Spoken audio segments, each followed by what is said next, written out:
بسم اللہ الرحمن الرحیم وعہدنا الی ابراہیم و اسماعیل ان طہر بیتی للطائفین والعاکفین والرکع السجود۔ اللہ تبارک و تعالی نے قرآن مجید فرقان حمید کے اندر ارشاد فرمایا کہ بے شک ہم نے عہد لیا یا ہم نے تاکید فرمائی یا ہم نے حکم فرمایا تھا ابراہیم علیہ السلام اور اسماعیل علیہ السلام کو کہ وہ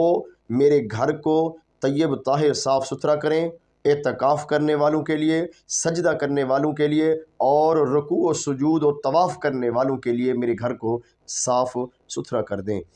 الحمدللہ رمضان المبارک کا یہ دوسرا عشرہ بھی اختتام پذیر ہے، اور تیسرا عشرہ یہ خاص معتکف کے لیے اہمیت کا حامل ہے، کیونکہ اس عشرہ کی طاق راتوں کے اندر اللہ رب العالمین نے ایک ایسی عظمتوں والی، ایک ایسی شانوں والی رات رکھی کہ جس کے متعلق اللہ نے قرآن کے اندر ارشاد فرمایا، بسم اللہ الرحمن الرحیم، انا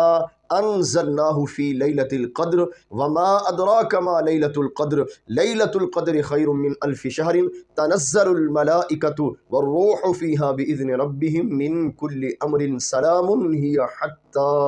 مطلع الفجر۔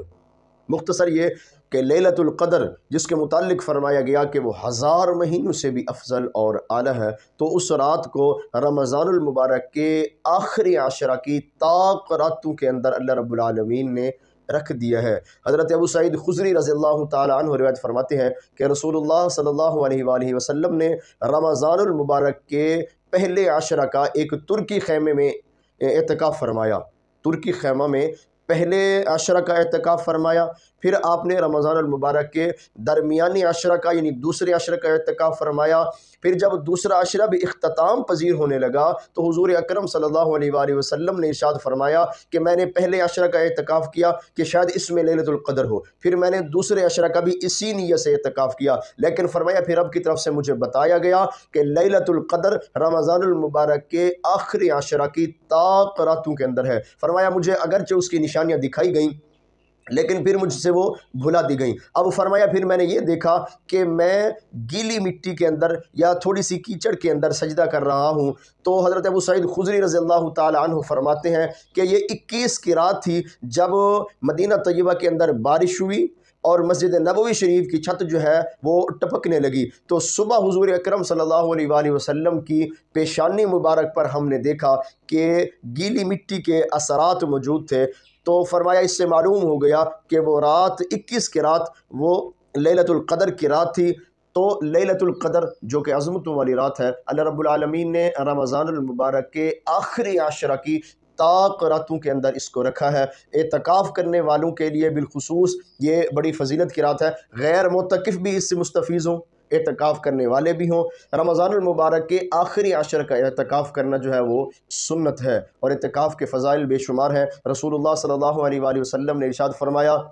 من اعتکف ایمانا و احتسابا غفر له ما تقدم من ذنبہ۔ فرمایا جس نے ایمان اور احتساب کی نیت سے رمضان المبارک کے آخری عشرہ کا اعتکاف کیا تو فرمایا غفر له ما تقدم من ذنبہ، تو اللہ تبارک و تعالی اس کی زندگی کے سابقہ تمام گناہوں کو معاف فرما دیں گے۔ تو الحمدللہ رمضان المبارک کا آخری تیسرا اور آخری عشرہ بھی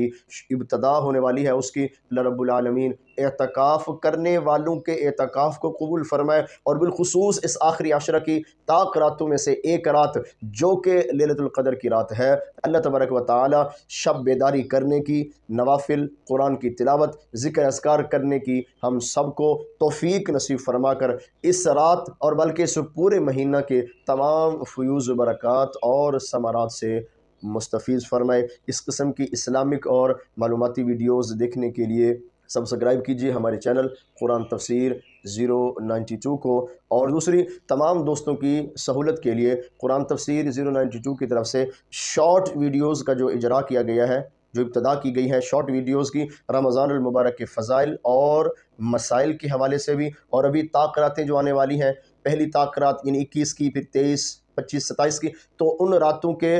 جو خاص نوافل یا جو ورد و اوراد جو وظائف وغیرہ ہیں انشاءاللہ العزیز وہ بھی انشاءاللہ بیان کیے جائیں گے۔ تو اب تمام دوستوں سے گزارش ہے ہمارے چینل کو سبسکرائب کیجئے، ویڈیوز کو دیکھتے رہیے اور بلکہ دوستوں تک صدقہ جاریہ سمجھ کر ان کو شیئر کرتے رہیے اور ان سے علمی اور دینی طریقہ سے مستفیض ہوتے رہیے۔ اللہ تبارک و تعالی کی ذات ہم سب کو دین متین سمجھنے کی اور دین متین پر عمل کرنے کی توفیق نصیب فرمائے۔ السلام علیکم ورحمۃ اللہ وبرکاتہ۔